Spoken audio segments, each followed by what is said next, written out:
Assalamualaikum warahmatullahi wabarakatuh. Waalaikumsalam warahmatullahi wabarakatuh. Innal hamdalillahi nahmaduhu wa nasta'inuhu wa nastaghfiruh wa na'udzu billahi min shururi anfusina wa min sayyiati a'malina. May yahdihillahu fala mudilla lahu wa may yudlilhu fala hadiyalah. Asyhadu an la ilaha illallah wahdahu la syarikalah wa asyhadu anna Muhammadan abduhu wa rasuluh wa kafa billahi shahidah. Subhanallah walhamdulillah wa la ilaha illallah Allahu akbar. Alhamdulillah rabbil alamin. Allah rabbuna jalla jalaluh masih memberikan kita nikmat pada pagi hari ini, di hari Ahad yang semoga Allah berkahi ini. Allah berikan pada kita nikmat sehat. Allah berikan pada kita nikmat untuk bisa bersua di dalam program ini dalam rangka mempersiapkan diri kita memenuhi panggilan Allah Rabbuna Jalla Jalaluh. Dalam rangka menambah ilmu dan khazanah kita. Sehingga persiapan demi persiapan yang matang kita persembahkan dalam rangka demi Allah Subhanahu wa ta'ala. Salawat dan salam kita bacakan Allahumma sholli ala Muhammad wa ala ali Muhammad. Semoga semua persiapan demi persiapan, semua kelengkapan demi kelengkapan kita lakukan sesuai dengan apa yang Rasul ajarkan dan tuntunkan kepada kita. Laqad kana lakum fi Rasulillahi uswatun hasanah. Bapak dan Ibu para jamaah, alhamdulillah rabbil alamin, pertemuan pagi ini yang insya Allah kita harapkan keberkahannya dari Allah Subhanahu wa taala. Kita dipertemukan dengan kehadiran beberapa manajemen dari rumah besar kita, AED Indonesia, PT Penjuru Wisata Negeri, salah satu travel penyelenggara umroh yang aman dan nyaman tentunya insya Allah yang jadi pilihan kita. Di sini hadir komisaris kita Buya Haji Yusfi Helmi Datuk Yang Sati SH, juga hadir di sini sekretaris perusahaan kita tentunya Bapak Joni Alfandri SPT, dan juga hadir manajemen lainnya. Dan yang terutama dan teristimewanya adalah para jamaah, para thalabul ilmi, para umat yang hari ini berhimpun dalam grup ini, para jamaah yang hari ini berkumpul dalam grup ini, semata-mata mengharapkan kepada Allah Rabbuna Jalla Jalaluh, semata-mata menuntut ilmu dalam rangka mempersiapkan persiapan yang matang, sehingga ketika kita menemui panggilan Allah dengan betul-betul persiapan yang matang, yang kita persembahkan yang terbaik untuk Allah Rabbuna Jalla Jalaluh. Wahai kaum muslimin, sebagaimana kajian kita pada pekan sebelumnya, pertemuan pertama kita telah mulai menyinggung sedikit tentang bagaimana meluruskan niat kita untuk umroh. Bahwasanya kita umroh ini bukanlah ikut-ikutan. Kita umroh ini bukanlah karena uang berlebih. Kita umroh ini bukanlah karena yang lainnya, melainkan hanya karena Allah Rabbuna Jalla Jalaluh. Karena Allah Azza wa Jal kita untuk umrah ini. Pada materi yang kedua ini, yaitu bagaimana kita lebih dalam lagi mempersiapkan keberangkatan, mempersiapkan diri kita pra umrah. Sebelum kita berangkat umrah itu, kita persiapkan diri kita sematang-matangnya. Persiapan itu Bapak Ibu para jamaah, kita bagi menjadi dua. Yang pertama, persiapan lahir.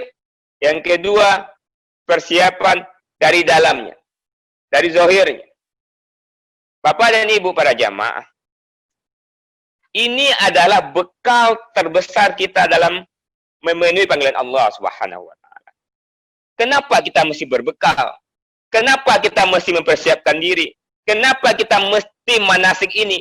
Bahkan manasik ini kita rancang berbulan-bulan. Semata-mata hanya mempersiapkan diri kita. Karena yang memanggil kita ini adalah Rabb kita. Yang mengundang kita ini adalah Tuhan kita. Pemilik alam semesta. Pemilik jiwa raga kita. Allah Rabbuna Jalla Jalaluh. Dan tentunya kita tidak bisa asal-asalan. Tentunya kita betul-betul mempersiapkan diri semaksimal mungkin. Sekuat tenaga kita. Sekuat pikir kita. Agar kedatangan kita nanti Allah sambut dengan bahagia. Kita katakan labbaik Allahumma labbaik. Sehingga Allah kata Allah panggil kita, silakan. Jangan sampai nanti ketika kita katakan labbaik Allahumma labbaik, Allah katakan la labbaik. Tidak ada panggilan buat kamu. Untuk itu wahai kaum muslimin, mari kita senantiasa selalu meningkatkan keimanan kita, ilmu kita dalam rangka mempersiapkan diri kita ini. Yang pertama yang mesti kita siapkan sebelum berangkat umroh itu adalah meluruskan niat. Bahwasanya semata-mata insya Allah keberangkatan kita ini, rencana umroh kita ini, rencana kunjungan ke tanah suci ini semata-mata lillahi ta'ala. Semata-mata karena Allah subhanahu wa ta'ala. Karena getaran jiwa yang dahsyat. Karena panggilan yang luar biasa. Yang selalu mengganggu pikiran dan hati kita. Rasa rindu yang dalam kepada tanah suci. Rasa rindu yang dalam untuk menunaikan perintah Allah Rabbuna Jalla Jalaluh ini. Senantiasa jaga itu. Ikhlas karena Allah lillahi ta'ala. Kita ingin bertaubat. Kita ingin berdoa. Kita ingin bermunajat pada Allah Rabbuna Jalla Jalaluh. Kuatkan azam kita. Semata-mata karena Allah lillahi ta'ala. Nah, yang kedua, ilmu. Tetap tuntut ilmu yang banyak. Cari banyak ustaz dan guru. Baca banyak buku. Persiapkan ilmu yang matang untuk kita bisa menemui panggilan Allah subhanahu wa ta'ala. Di dalam meluruskan niat ini, lawan berat lurus niat itu adalah riya. Lawan beratnya Bapak Ibu adalah riya. Riya ini adalah penghapus amal. Apabila ada sedikit saja riya, itu mencangkok ke hati kita, maka amal akan hilang. Karena riya itu adalah syirik kecil yang dibisikkan oleh setan kepada telinga kita. Yang diwaswaskan oleh setan kepada diri kita. Hati-hati, wahai kaum muslimin. Hati-hati. Bahaya terbesar umat untuk haji dan umrah itu adalah riya. Ini adalah bahaya terbesarnya. Banyak kita perhatikan. Umat ini terjebak ke dalam penyakit ini gara-gara kekurang hati-hatiannya. Perbanyaklah minta kepada Allah subhanahu wa ta'ala agar Allah Rabbuna Jalla Jalaluh, Allah Azza wa Jal melindungi kita dari penyakit riya ini. Bagaimana caranya agar kita bisa terhindar dari penyakit ini? Penyakit riya, penyakit yang akan menghapuskan amal kita, penyakit yang membuat amal kita tidak akan Allah hitung. Tidak ada lah faedah. Tidak ada. Tidak Allah hitung lagi. Karena tidak lagi karena Allah, tapi karena yang lain-lainnya. Di antara yang harus kita hindari agar kita terhindar dari riya ini adalah pertama, semoga ini bisa Bapak Ibu catat atau dihafal pelan-pelan di dalam pikiran kita.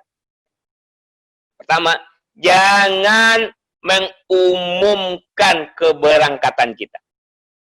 Ana ulangi, agar kita lurus niat kita, terhindar dari riya itu, maka yang pertama, jangan mengumumkan keberangkatan kita. Di antara kebiasaan-kebiasaan sebagian umat, fitnah umat sebelum keberangkatan ini adalah terjebak ke dalam upaya mengumumkan keberangkatan. Mungkin awalnya tidak riya. Mungkin awalnya ikhlas. Mungkin awalnya niatnya baik. Tetapi akhirnya kita khawatirkan setan mencangkok, setan duduk di sana membisikkan ke telinga kita akhirnya menjadi riya.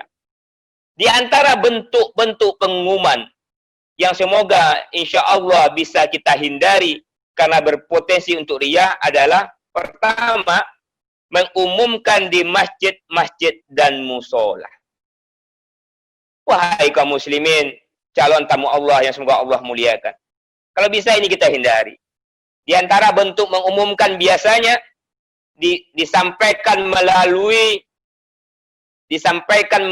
pengurus masjid atau pengurus musola pada waktu-waktu sholat atau pada waktu Jumat biasanya itu diumumkan. Misalnya, Assalamualaikum warahmatullahi wabarakatuh. Bapak Ibu para jamaah, ini ada surat masuk dari salah seorang jamaah kita bernama Fulan bin Fulana, yang mana insya Allah beliau akan berangkat umrah pada tanggal sekian bulan sekian.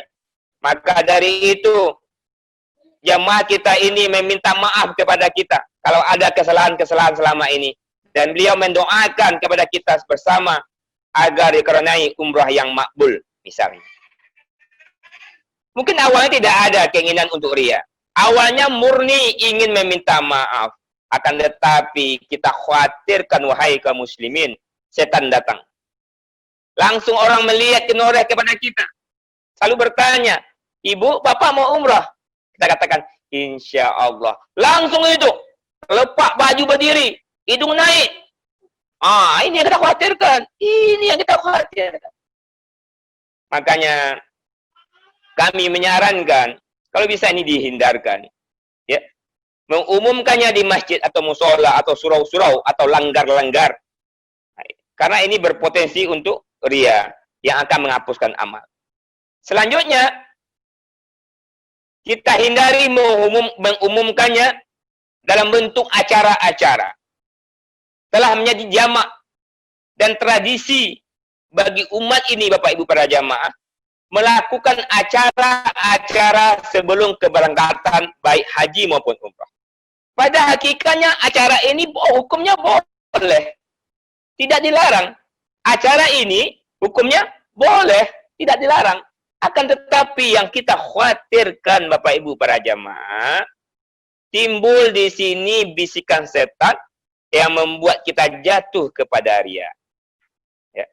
Di antara bentuk-bentuk acara yang diselenggarakan biasanya, pertama, mengadakan acara-acara doa selamat. Diundang kerabat-kerabat, diundang masyarakat luas, hadir, diundang untuk makan, ditutup dengan doa selamat.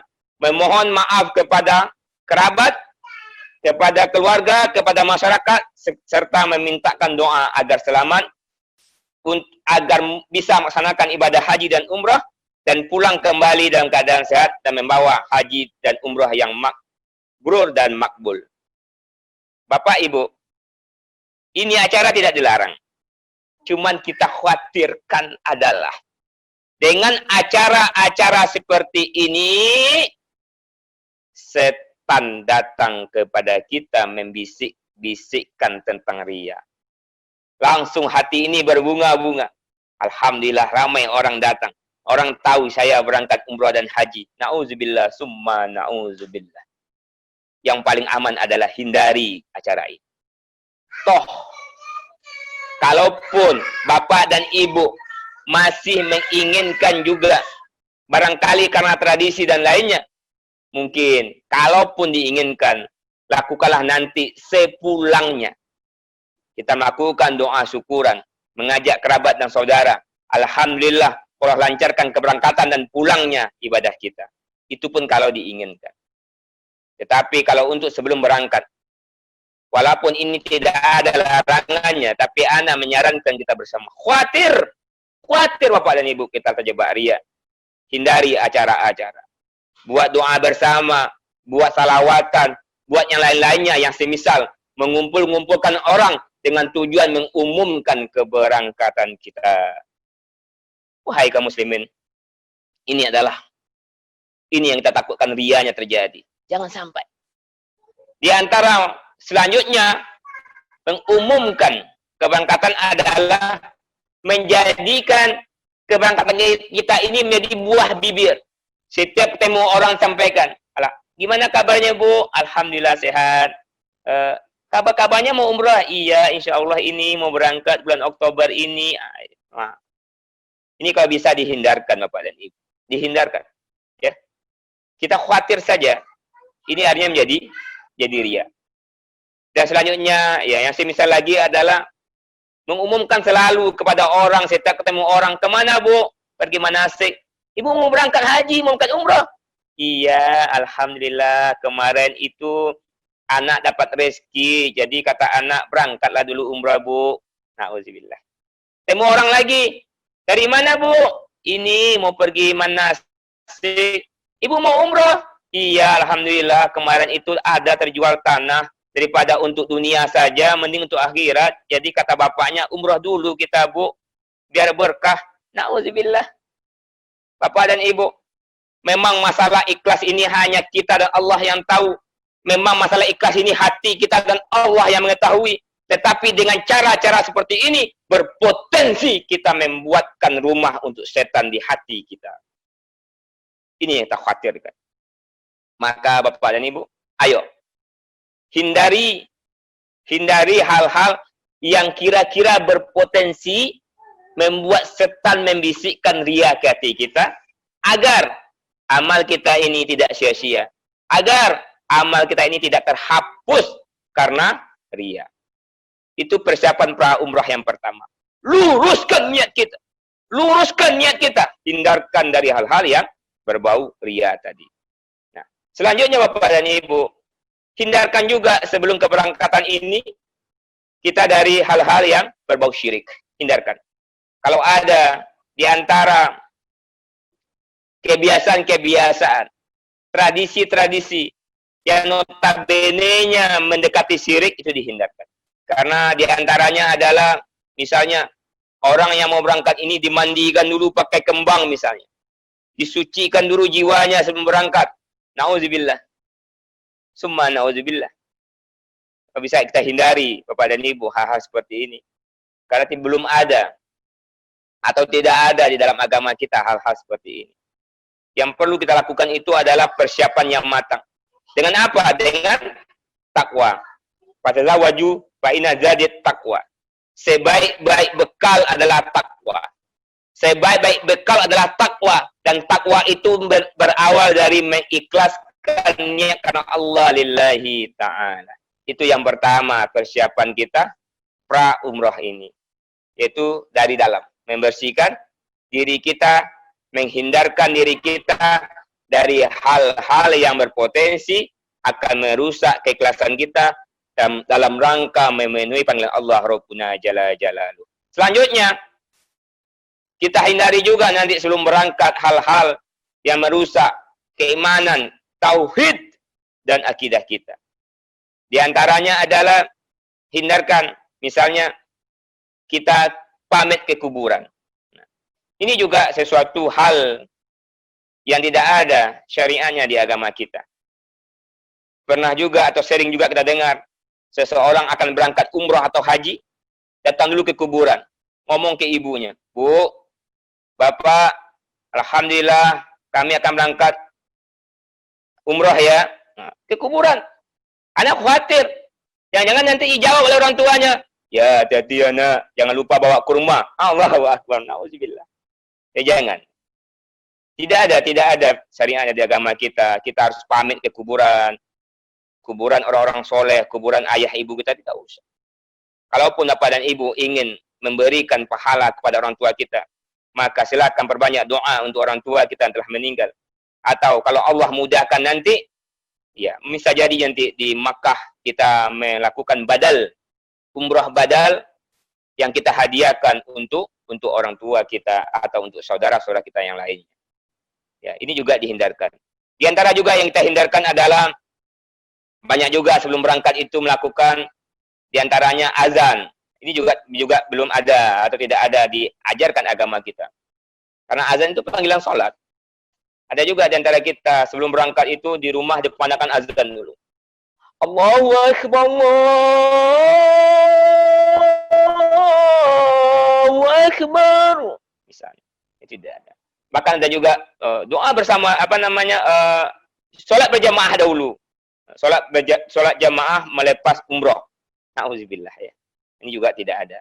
Di antaranya lagi kita juga pernah melihat atau mendengar atau curhatan-curhatan dari jamaah.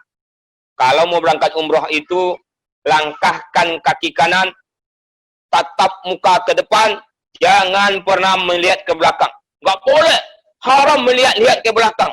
Nauzubillah. Ini juga tidak ada di syariat kita. Ya.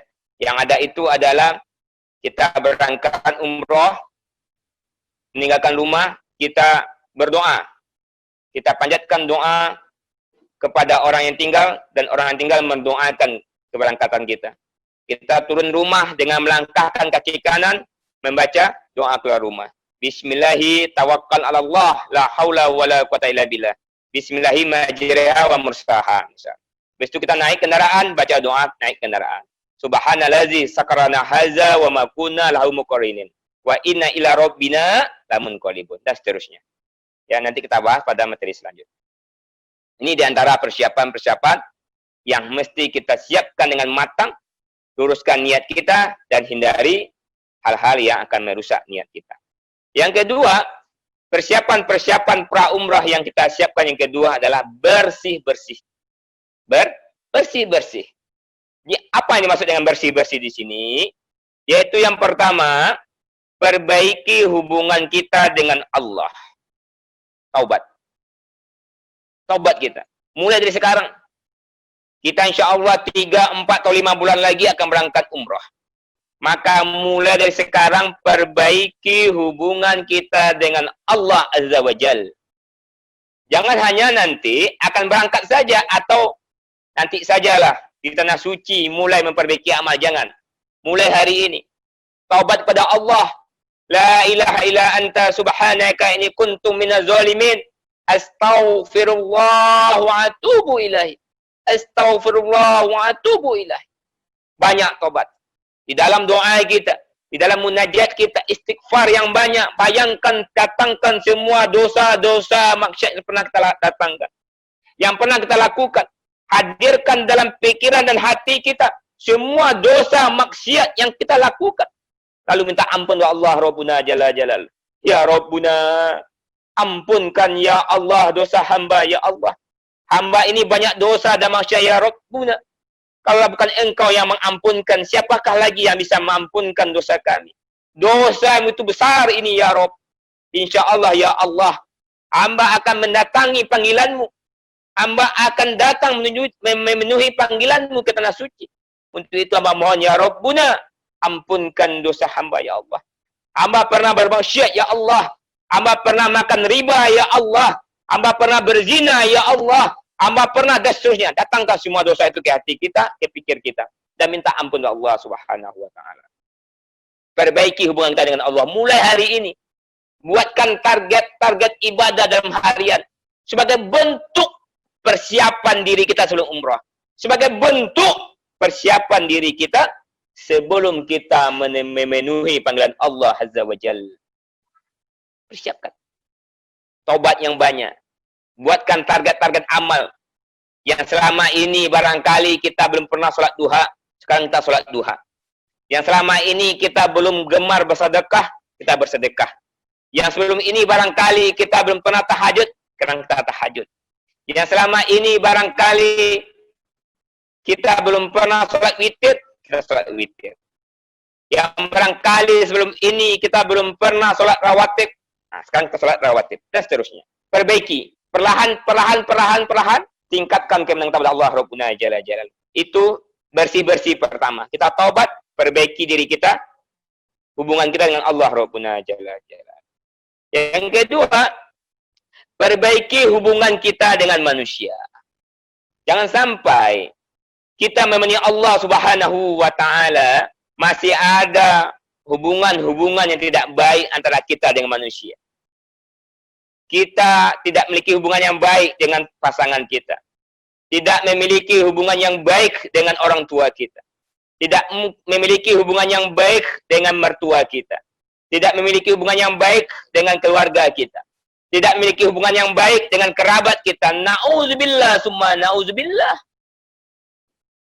Ibadah apa yang mau kita persembahkan kepada Allah Rabbuna Jalla Jalaluh Sementara kita memiliki persoalan yang banyak dengan umat ini.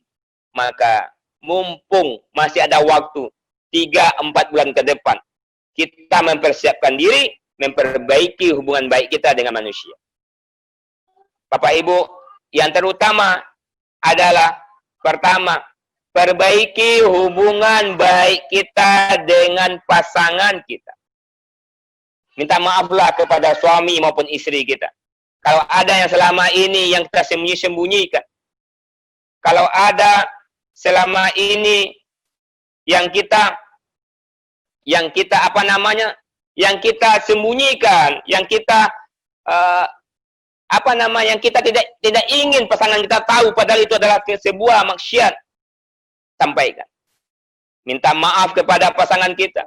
Wahai istriku, maafkan abang, maafkan anak, maafkan suamimu yang barangkali selama ini tidak amanah, belum bisa menjadi suami yang baik, belum bisa mencukupi nafkah yang halal. Suamimu ini pernah memberikan nafkah yang haram untuk kalian. Maafkan suamimu ini. Maafkan wahai istriku. Jangan sampai ini membuat kita berat menemui Allah Rabbuna Jalla Jalaluhu. Itu juga sebaliknya. Apabila istri memiliki dosa pada suami, sampaikan. Wahai suamiku, maafkan aku. Barangkali selama ini belum bisa menjadi istri yang baik. Menjadi istri yang taat kepada Allah dan patuh pada suami.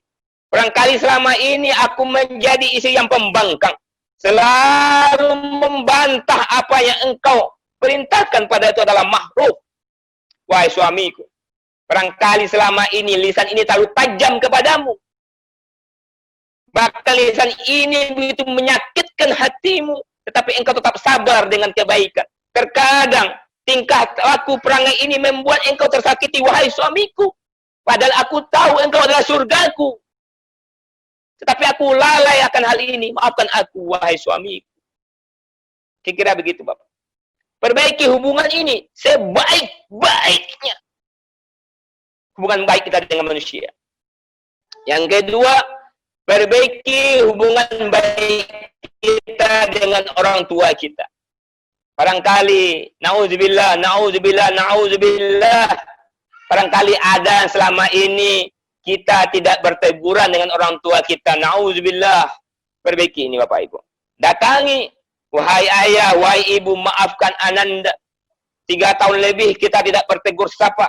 Ananda mohon maaf sebesar-besarnya atas dosa dan maksiat ini. Wahai ibunda, wahai ayahanda, maafkan Ananda. Kira-kira begitu. Perbaiki hubungan. Dan juga dengan mertua. Na'udzubillah, barangkali ada selama ini kita tidak berteguran dengan mertua kita. Na'udzubillah, perbaiki ini. Datangi mereka mumpung ada waktu. Minta maaf. Wahai mertuaku, wahai mertua, ayah mertua, ibu mertua. Maafkan kami, maafkan selama ini komunikasi tidak lancar. Dosa dan maksiat itu banyak. Kami mohon maaf yang seikhlas-ikhlasnya. Rendahkan hati kita. Rendahkan hati kita, wahai kaum muslimin. Tidak mungkin kita bisa mempersembahkan ibadah kepada Allah Rabbuna Jalla Jalaluhu. Sementara kita tidak mendapatkan redha dari orang tua kita. Sementara redha Allah itu letaknya pada redha orang tua. Bagaimana kita mengharapkan redha Allah sementara orang tua kita tak redha? Amal apa yang akan kita persembahkan? Perbaiki hubungan kita dengan orang tua dan mertua kita. Selanjutnya dengan saudara-saudara kita, mumpung masih ada waktu. Temui saudara-saudara kita. Barangkali karena harta warisan, barangkali hanya karena salah atau miskomunikasi saja. Udah ada 1 tahun, 2 tahun, 3, bahkan 5 tahun tidak berhubungan, tidak bertegur sapa dengan saudara, dengan adik, dengan kakak misalnya. Wahai kaum muslimin, perbaiki. Minta maaf. Jangan cari siapa yang salah, siapa yang benarnya. Walaupun mereka yang salah, kita yang benar, nggak penting. Yang penting bagi kita adalah minta maaf. Dan yang penting bagi kita adalah memaafkan. Sucikan apa? Bersihkan semuanya. Buang semua ego kita. Rontokkan semua ego kita. Jatuhkan semua ini di depan Allah Rabbuna Jalla Jalaluhu. Cari ridha Allah. cari kemuliaan Allah. Buang semua. Bisik-bisik setan itu buang. Walaupun kita paling benar, dia yang salah. Kita yang tak maaf sebagai aktu. Tidak usah sebutkan dosanya kalau itu menyakitkan. Tak usah. Minta maaf saja dan minta ikhlas. Minta maaf dan minta diikhlaskan. Maafkan saya, ikhlaskan dosa-dosa saya. Minta maaf. Setelah bertobat kepada Allah, minta maaf kepada manusia. Ini yang kedua. Bersih-bersih. Sehingga tidak ada lagi beban kita menemui Allah. Kita betul-betul datang pada Allah dalam bentuk kertas putih yang siap diisi dengan tinta-tinta kebaikan selama tanah suci, dan pulangnya dengan mengimplementasikan kebaikan demi kebaikan itu sampai kita bertemu dengan Allah Rabbuna Jalla Jalaluh. Yang kedua. Yang ketiga, yang mesti kita lakukan sebelum berangkat umroh sebagai bentuk persiapan kita adalah berwasiat. Memberi wasiat kepada ibu, jangan lupa. Wasiat apa? Yang pertama adalah wasiat takwa. Terutama kepada orang-orang yang dalam tanggungan kita. Jangan lupa. Ini adalah sunnah dalam safar. Sunnah sebelum kita berangkat. Berwasiat kepada keluarga. Kumpulkan anak, istri, menantu kita. Sampaikan wasiat takwa ini. Misalnya, wahai istriku, wahai anak-anakku, bismillah, insya Allah, izin Allah, ayah akan berangkat umrah ke tanah suci. Untuk itu, ayah wasiatkan kepada kalian, bertakwalah kepada Allah Subhanahu wa Ta'ala. Jangan pernah tinggalkan sholat, jangan pernah buat maksiat, jaga diri kalian. Ini adalah wasiat ayah kepada kalian. Wahai Ananda, boleh jadi ini adalah pertemuan terakhir kita. Boleh jadi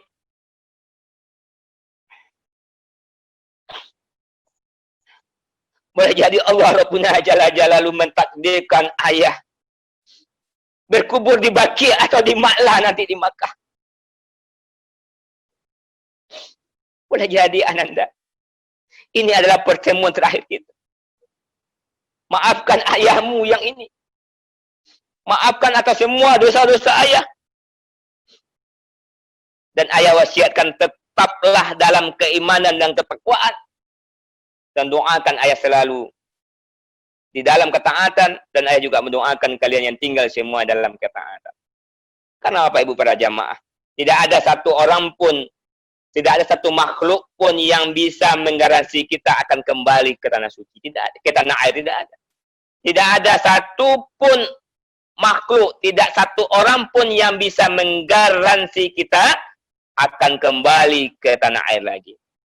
Barangkali Allah akan takdirkan Baqi', pemakaman Baqi' di Madinah, atau pemakaman Ma'lah di Makkah yang akan menjadi tempat terakhir kita. Maka dari itu bersiaplah keimanan. Jangan kita meninggalkan generasi-generasi. Jangan kita meninggalkan keluarga dalam keadaan tidak beriman. Wasiatkan keimanan. Bilangkan kepada kita, solat nak, pelihara diri nak, jaga agama ini, jaga akhlak kalian. Karena mereka adalah tanggung jawab kita. Wasiat yang pertama, wasiat takwa. Sampaikan kepada keluarga atau orang-orang yang terutama dalam tanggungan kita, dalam kewajiban kita. Wasiatkan ketakwaan demi ketakwaan sebelum kita berangkat. Selanjutnya adalah wasiat piutang. Yang tak pernah tahu apakah kita ini akan kembali atau tidak. Maka wasiatkan. Dalam bentuk sebuah kertas misalnya. Sampaikan. Wahai Ananda, wahai anakku, wahai istriku, atau wahai suamiku. Berikut ini adalah catatan hutang piutang saya. Kalau Allah takdirkan nanti badan ini tidak kembali lagi ke sini. Kalau Allah takdirkan nanti hanya nama yang akan kembali ke sini. Tolong selesaikan hal ini. Jangan sampai ini yang akan memberatkan nanti kita. Jangan sampai ini yang akan memberatkan kita. Karena masalah hutang piutang tidak bisa selesai di akhirat. Mesti selesaikan di dunia ini. Kalau tidak, kita nanti akan menjadi orang merugi. Karena tidak ada lagi harta yang mampu kita bayar di akhirat kelak, kecuali dengan amal. Tidak bisa kita bayar hutang kelak di akhirat, kecuali dengan amal. Jangan sampai kita menjadi orang yang bangkrut. Wasiatkan, catatan. Ini hutang ayah. Ini hutang ibu misalnya. Wasiatkan. Ini hutang-hutang yang terjadi. Ini piutang yang akan ditagih. Dan kalau kita berhutang dengan pihak-pihak ketiga, misalnya, temui, sampaikan. Wahai ibu, wahai bapak, insya Allah, dalam 13 hari ke depan, dalam 12 hari ke depan, saya akan memenuhi panggilan Allah Rabbuna Jalla Jalaluhu untuk umrah. Hutang saya ke bapak, telah saya wasiatkan kepada anak saya. Kalau nanti satu ketika saya tidak kembali lagi, mintalah ini kepada ahli waris saya. Atau saya mau ditangguhkan hutang saya sampai 13 hari ke depan. Karena saya akan memenuhi panggilan Allah. Sampaikan kalau memang itu jatuh temponya di saat keberangkatan kita. Akan tetapi, kalau itu mudah bagi kita diselesaikan, selesaikan hutang itu. Akan tetapi itu mudah bagi kita menyelesaikan, selesaikan. Jikalau tidak mudah bagi kita menyelesaikannya, wasiatkan. Wasiatkan hutang-hutang itu kepada ahli waris kita, terutama anak tentunya. Itu masalah hutang piutang. Bagaimana kalau hutang piutang ini berat untuk kita wasiatkan? Berat sekali untuk kita sampaikan. Bahkan kalau disampaikan kepada anak kita akan menimbulkan fitnah baru. Bagaimana caranya? Maka boleh jadi caranya adalah buat rekapnya di suatu tempat, satu kertas misalnya, dan simpanlah kertas ini di tempat yang mana tidak mudah ditemukan di hari-hari biasa, tapi mudah ditemukannya ketika kita telah meninggal. Mudah ditemukan kalau Allah takdirkan kita tidak pulang lagi. Mungkin disimpan di bawah kain panjang. Karena kan potensinya kain panjang itu nanti akan dibuka. Misalnya contoh. Ya. Atau diberikan kepada orang-orang yang kita anggap amanah. Simpan ini baik-baik, jangan dibuka. Kalau nanti saya kembali izin Allah dengan selamat, saya akan ambil lagi ini ke kamu.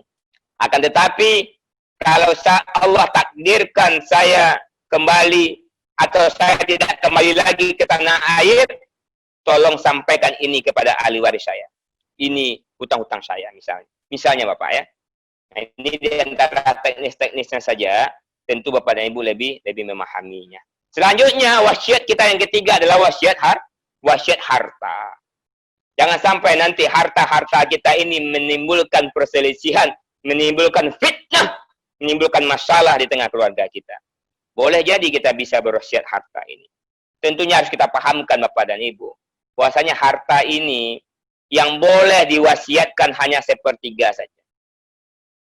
Wasiat harta ini yang boleh diwasiatkan hanya sepertiga saja. Sisanya menjadi harta faraid, harta waris. Nah, jangan sampai misalnya Bapak dan Ibu memiliki satu rumah, memiliki satu kebun sawit misalnya, memiliki mobil atau sawah misalnya. Lalu Bapak Ibu berwasiat, kalau nanti saya meninggal, atau kalau nanti saya tidak kembali lagi ke tanah air, maka rumah ini ambil oleh anak saya yang paling tua. Sawit ini diambil oleh anak saya yang nomor 2. Mobil ini untuk anak saya yang nomor 3 misalnya. Itu tidak boleh Bapak Ibu.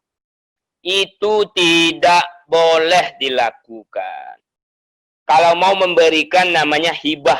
Diberikan saat kita hidup dengan ikhlas. Kalau wasiat, hanya boleh sepertiga harta kita wasiatkan untuk siapa yang kita inginkan. 2/3-nya menjadi faraid yang dibagi sesuai hukum waris. Jadi Bapak Ibu, bagi kita punya harta silakan. Kalau mau berwasiat. Tapi kalau tidak mau berwasiat, silakan didaftar harta-harta kita dan dikatakan di sana, silakan harta-harta berikut harta-harta yang saya tinggalkan. Kalau Allah takdirkan saya tidak kembali, maka mohon dibagi sesuai syariat Islam. Jangan buat gaduh. Itu udah ada ketentuan-ketentuannya di agama kita. Dengan jelas dan rinci. Tinggal nanti lagi bertanyalah kepada ustadz, ulama kita, bagaimana cara membagikannya. Jangan ini menjadi malang atau menjadi hal sengketa yang akan merusak hubungan kekeluargaan, yang akan merusak hubungan persaudaraan anak-anak kita pasca kepergian kita. Ini wasiat harta. Selanjutnya Bapak dan Ibu, yang akan kita persiapkan sebelum keberangkatan adalah mempersiapkan bekal. Ya. Siapkan bekal kita. Bekal apa? Ya, yang pertama, kita kuatkan lagi bekal takwa kita. Jaga selalu hati kita. Jaga keikhlasan kita. Jaga lisan kita untuk tidak mengucapkan hal-hal yang membuat orang sakit, yang membuat Allah murka. Jaga senantiasa hati kita berzikir kepada Allah Subhanahu wa taala. Tingkatkan amal-amal kita, ya. Ini berbekal dengan ketakwaan kita. Persiapkan ilmu kita. Ikuti manasik ini dengan rutin. Luangkan waktu kita semaksimal mungkin. Setiap hari Sabtu jam 9 pagi insya Allah kita akan rutinkan manasik ini secara online. Luangkan waktu kita, space waktu kita di waktu itu. Tidak lama, hanya 1 jam lebih kurang insya Allah. Ya, berbekal kita dengan ilmu yang sampai kepergian kita 12-13 hari ini berbuah sia-sia. Menimbulkan penyesalan di kemudian hari. Andaikan saya begini kemarin, andaikan saya begitu, andaikan itu tidak ada lagi gunanya. La faedah, tidak ada lagi manfaatnya. Maka persiapkan bekal-bekal takwa kita. Persiapkan keimanan kita. Persiapkan ilmu yang matang dalam rangka hal ini. Yang kedua, persiapkan juga bekal untuk orang yang kita tinggalkan semampu kita. Kalau ada kita meninggalkan kewajiban-kewajiban kita, orang-orang yang masih dalam tanggungan kita, persiapkan bekal untuk mereka 12-13 hari yang akan datang selama kita safar. Persiapkan. Mungkin kita punya anak yang ini dalam tanggungan kita. Kita punya istri dalam tanggungan kita, persiapkan makan mereka, uang untuk kehidupan mereka, kebutuhan pokoknya kita siapkan. Mulai hari ini kita mulai menyisihkan harta kita, menabungkan harta kita. Untuk apa? Untuk bekal. Bekal bagi keluarga yang kita tinggalkan. Sehingga harapan kita adalah selama nanti kita berjalan, selama kita safar, selama kita di tanah suci, kita tidak menjadi beban buat kita lagi di tanah suci. Bahwasanya kita telah meninggalkan bekal semampu kita untuk kebutuhan pokok. Untuk kebutuhan pokok. Jangan sampai kita upayakan, jangan sampai anak-anak kita kelaparan selama kita beribadah. Yang ini akan menimbulkan fitnah barangkali di kemudian hari. Jangan sampai anak kita tidak makan selama kita beribadah karena suci. Persiapkan bekal. Bekal yang utama adalah makanan pokok saja. Kita mulai dari sekarang menyisih-nyisihkan. Menyisih-nyisihkan sedikit-sedikit harta kita, mumpung masih ada waktu untuk bekal yang kita tinggalkan. Yang ketiga, persiapkan juga bekal untuk kita yang akan berangkat. Bapak dan Ibu, tidak banyak bekal yang akan kita bawa di sana. Sangat sedikit sekali. Tetapi tentu perlu pula kita persiapkan. Setidaknya buat kenyamanan hati dan pikiran kita. Tidak banyak. Tidak pula berpuluh-puluh juta. Sedikit saja. Karena pada prinsipnya, semua biaya-biaya itu telah ditanggung atau telah termasuk paket kita. Nyaris tidak ada lagi biaya tambahan. Ini hanya saja untuk kenyamanan hati kita. Berapa biaya itu, seperti apa bentuk-bentuk bekalnya, insya Allah akan kita jelaskan nanti pada materi-materi perlengkapan sebelum berangkat umrah dan haji. Insya Allah itu ada materi khususnya. Intinya, kita persiapkan bekal ketakwaan buat diri kita dan keluarga, kita siapkan bekal hidup buat keluarga yang kita tinggalkan, dan persiapkan juga bekal untuk kita yang akan berangkat. Selanjutnya Pak dan Ibu adalah setelah kita persiapkan tadi baik lahir dan zahirnya dan batinnya, maka yang mesti kita juga persiapkan sebelum makan umroh ini adalah persiapkan kesehatan kita. Jangan lupa Bapak Ibu, ibadah umroh adalah ibadah fisik. Banyak beberapa kegiatan-kegiatan itu yang butuh fisik. Butuh fisik. Misalnya tawaf. Tawaf itu luasnya Ka'bah itu Bapak dan Ibu lebih kurang 13 kali 13, lebih kurangnya saja. 13 kali 13. Kita anggap berada di ring 5. Agak longgar sedikit di luar Ka'bah. Berarti lebih kurang 17. 17 ya, 17 atau 20 meter. 20 meter keliling Ka'bah. 7 kali. Ini tentu butuh fisik. Tidak perlu kuat, tapi fisik yang prima. Selanjutnya dengan syai. Ya, itu kita juga butuh syai. Syai itu lebih kurang 420 meter. Atau lebih kurang setengah kilo, lebih kurangnya. Kita lakukan 7 kali, 7 putaran. Sofa, marwah, sofa, marwah, sofa, marwah, sofa, marwah, sofa. Berakhir di marwah. Sofa ke marwah 1, marwah ke sofa 2, dan seterusnya. Insya Allah nanti kita bahas lebih rinci di materi itu. Itu butuh fisik. Kita juga nanti akan mikot barangkali di Bir Ali. Dari Bir Ali itu kita mikot, dari Madinah ke Bir Ali itu lebih kurang 15 atau 20 menit. Dari Bir Ali ke Mekah lebih kurang nanti 5 jam. Itu juga butuh kekuatan kita. Maka dari itu Bapak, Ibu, mumpung masih ada waktu, mari kita persiapkan kesehatan kita. Yang pertama adalah, mulai hari ini, biasakan hidup sehat. Insya Allah, waktu kita masih ada. Persiapkan pola hidup sehat. Pertama, usahakan minum air putih. Minum air putih usahakan 12 gelas minimal. Usahakan itu.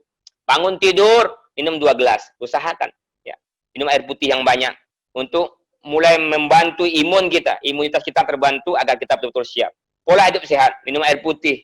Makan buah. Dan upayakan makan buah itu sebelum kita makan. Ya.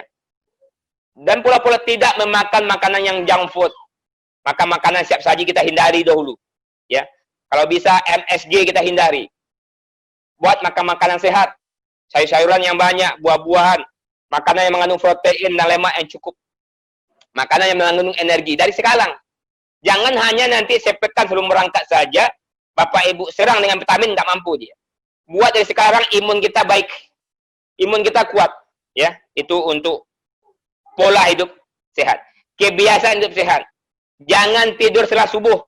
Usahakan bangun sebelum subuh itu kita mandi. Habis itu kita melakukan kegiatan-kegiatan. Jangan tidur larut malam. Usahakan maksimal jam setengah 10 udah tidur. Jaga kondisi fisik kita. Dengan kebiasaan-kebiasaan hidup sehat. Selanjutnya pada ibu para jamaah adalah rutinkan berolahraga mulai hari ini. Nggak usah berlari, jalan kaki boleh.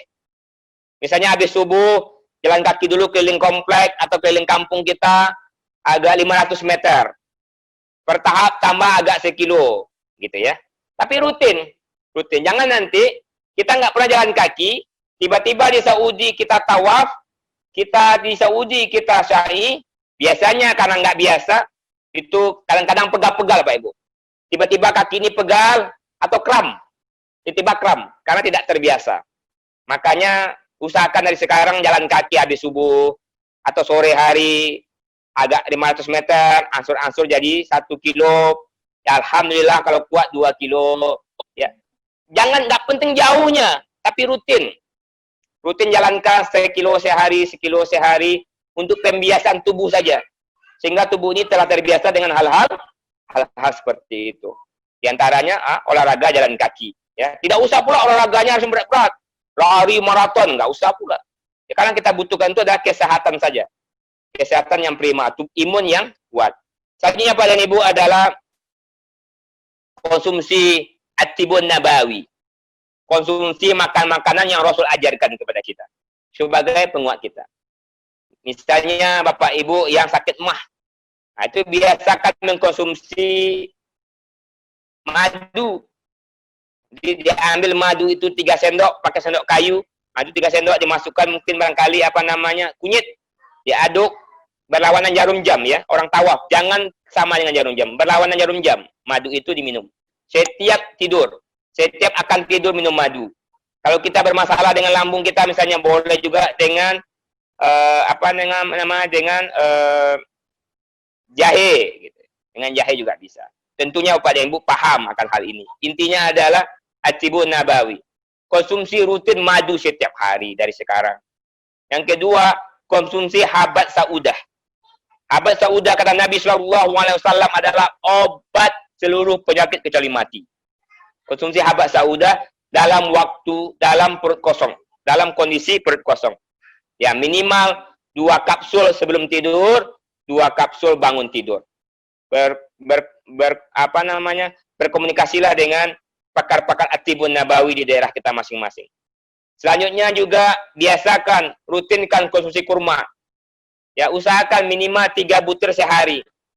Konsumsi kurma 3 butir sehari untuk membantu energi kita dari sekarang. Beli kurma nanti sekilo di tempat Bapak Ibu, ya.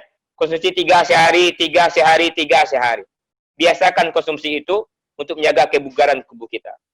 Selanjutnya juga Bapak Ibu boleh konsumsi misalnya minyak zaitun. Ya, usahakan minyak zaitun ini kalau kita memiliki rezeki yang lebih, masukkan ke sayur-sayuran kita. Kalau tidak, ya minum aja 1 sendok semalam. 1 sendok semalam misalnya. Ya, untuk menjaga imun kita. Konsumsi kita zaitun. Selanjutnya Bapak Ibu boleh juga konsumsi misalnya propolis, ya. Atau konsumsi misalnya lagi damat atau minyak ikan salmon, ya, fish oil misalnya. Atau Pak Ibu bisa juga minum air zam-zam. Insya Allah itu air zam-zam di tempat-tempat Atibun Nabawi, di tempat-tempat Bekam, bahkan di apotik-apotik sekarang telah banyak sediakan obat-obat ini. Intinya adalah persiapkan vitamin-vitamin mulai hari ini yang bisa membantu imunitas kita agar kuat. Bapak dan Ibu para jamaah. Ini diantara beberapa persiapan-persiapan yang kita persiapkan dalam rangka mematangkan ikhtiar kita. Menyempurnakan ikhtiar kita dalam rangka memenuhi panggilan Allah Subhanahu wa Ta'ala. Semoga harapan kita dengan ikhtiar-ikhtiar kita ini menjadi asbab Allah terima umrah kita menjadi umrah yang makbul. Menjadi asbab apa yang kita lakukan ini berbuah manis, berbuah kebahagiaan dan ketaatan ketika nanti kita beribadah di tanah suci. Mungkin ini Bapak dan Ibu, di antara persiapan-persiapan yang akan kita lakukan selama kita atau sebelum kita berangkat ke tanah suci. Jangan mempersiapkan ini 1-2 hari saja sebelum berangkat. Alhamdulillah, ini keberkahan kita Bapak dan Ibu, ikut manasik dengan lengkap jauh hari. Sehingga mulai hari ini kita sudah bisa preparing, kita sudah bisa prepare, kita sudah bisa mempersiapkan dengan matang. Sehingga ketika kita memenuhi panggilan Allah itu betul-betul siap lahir dan batin. Betul-betul siap luar dan dalam. Dengan semangat yang kuat, dengan ilmu yang mantap, dengan iman yang menghujam di hati kita, kita penuhi panggilan Allah. Labbaik Allahumma labbaik, labbaik la syarika laka labbaik, innal hamda wa ni'mata laka wal mulk la syarika lak. Labbaik Allahumma labbaik, labbaik la syarika laka labbaik, innal hamda wa ni'mata laka wal mulk la syarika lak. Semoga kita memenuhi panggilan Allah Rabbuna Jalla Jalaluh dengan persiapan yang mantap dan matang, dengan semangat yang menggebu-gebu mengharap kepada Allah Subhanahu wa Ta'ala. Sekian Bapak dan Ibu materi sesi ini. InsyaAllah kita lanjutkan dengan tanya jawab. Anak kembalikan kepada moderator karena anak perhatikan di chat juga telah banyak pertanyaan-pertanyaan. Tafadhol, barakallahu. Assalamualaikum warahmatullahi wabarakatuh. Waalaikumsalam warahmatullahi wabarakatuh. Terima kasih banyak kita ucapkan kepada Ustadz Afri Eki Rizal yang sudah menyampaikan materi manasik di hadapan kita bersama. Bapak Ibu sekalian, luar biasa apa yang disampaikan oleh beliau. Insya Allah akan memberikan manfaat dan tambah ilmu tentunya buat kita semua yang mengikuti atau melihat maupun mendengarkan Bapak Ibu sekalian. Baik, silakan Bapak Ibu yang mau bertanya, tapi kita mulai aja dulu dari yang sudah ada yang chatting ya Ustadz ya.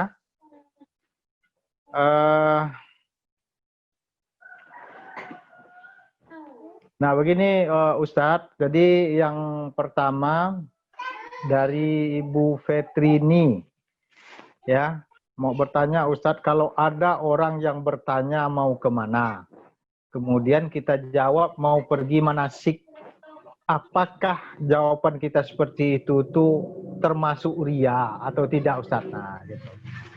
Kemudian artinya mana yang lebih baik, kita jujur atau kita berdusta? Misalnya kita menjawab mau pergi ke mall gitu. Nah itu Ustadz. Kemudian pertanyaan yang kedua dari Ibu Linse Aldila ya. Izin bertanya Ustadz, misalkan kita ingin orang tua kita berangkat untuk haji atau umroh dan dibiayai oleh kami anak-anaknya yang patungan, tapi beliau belum mau dengan alasan gunakanlah uang itu untuk keperluan anak-anak kami. Nah, bagaimana itu Ustadz? Saya tahu keinginan beliau berangkat, rezeki kami adik-beradik memang nggak sama. Mungkin beliau berpikir seperti itu. Apakah saya terlalu egois kepada saudara saya yang lain untuk patungan, untuk biaya orang tua berangkat haji umroh, sedangkan saya sendiri belum bisa sendiri untuk membiayai orang tua saya berangkat haji? Apa yang harus saya lakukan Ustadz? Jazakumullah khairan. Demikian Ustadz, 2 pertanyaan, barangkali bisa langsung dijawab. Baik, bismillah wa jazakallah wa iyyaka barakallahu fik. Bapak dan Ibu yang bertanya, semoga Allah Subhanahu wa taala mudahkan semua urusan kita. Semoga Allah Subhanahu wa taala tetapkan hati kita dalam ketaatan, dan semoga Allah Subhanahu wa taala lancarkan apa-apanya di keinginan kita dalam ketakwaan kepada Allah Subhanahu wa taala. Baik. Untuk pertanyaan pertama, ada orang yang bertanya kepada kita, kita mau pergi manasik, apakah kita jawab dengan jujur, itu ria, atau kita berbohong? Mana lebih baik? Lebih kurang begitu. Baik. Bapak Ibu, Anda katakan tadi, tidak salah kita menjawabnya, hanya saja kita khawatir. Kita khawatir dengan menjawab itu akan berpotensi ria. Karena kita khawatir, setan itu pintar, Bapak dan Ibu. Pintar sekali.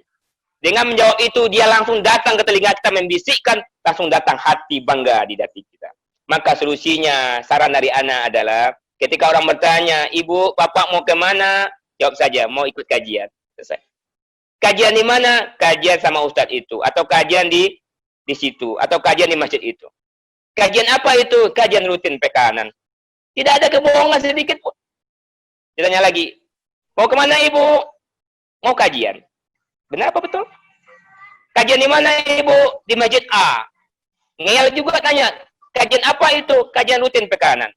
Setiap hari apa? Setiap Sabtu jam 9. Misalnya. Akan tetapi, kalau ada orang yang langsung nembak, Ibu, Bapak, saya dengar kabar Ibu mau umroh ya.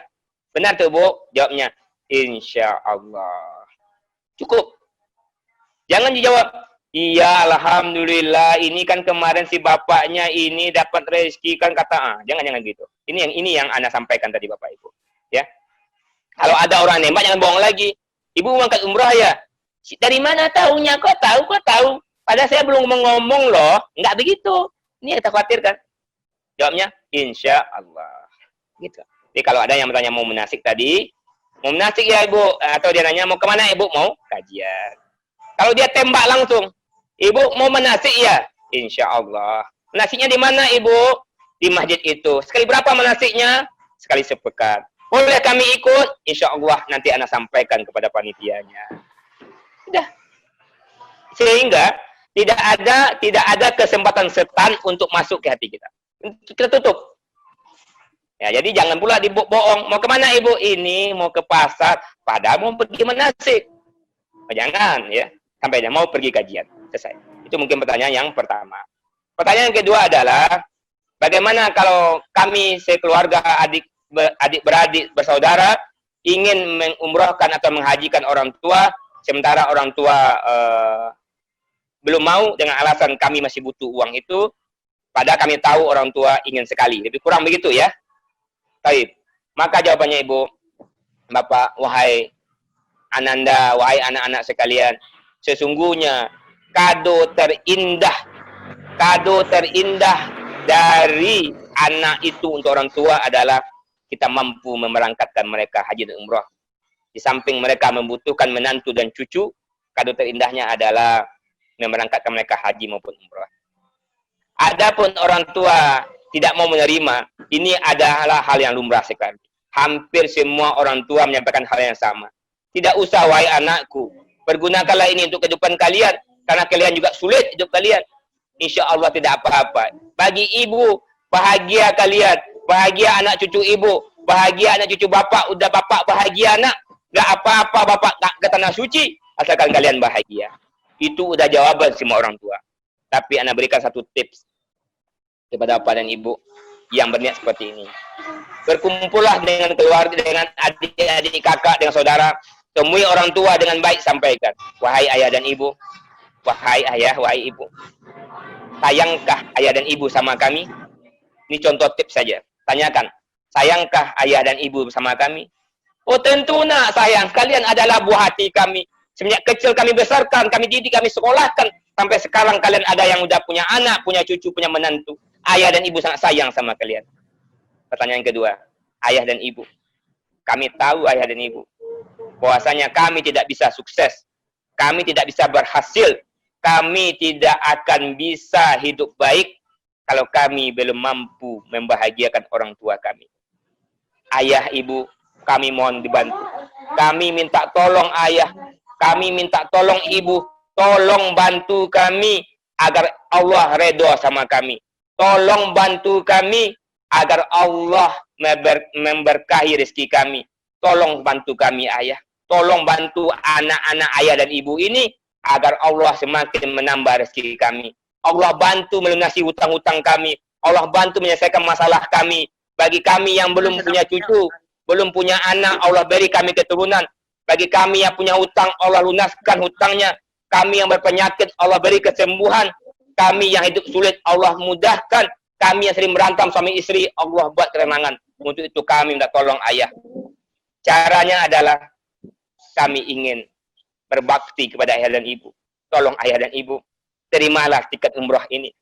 Kami sekeluarga, adik-beradik, bersaudara, ingin sekali menyelesaikan persoalan kami dengan cara berbakti kepada ayah dan ibu kami.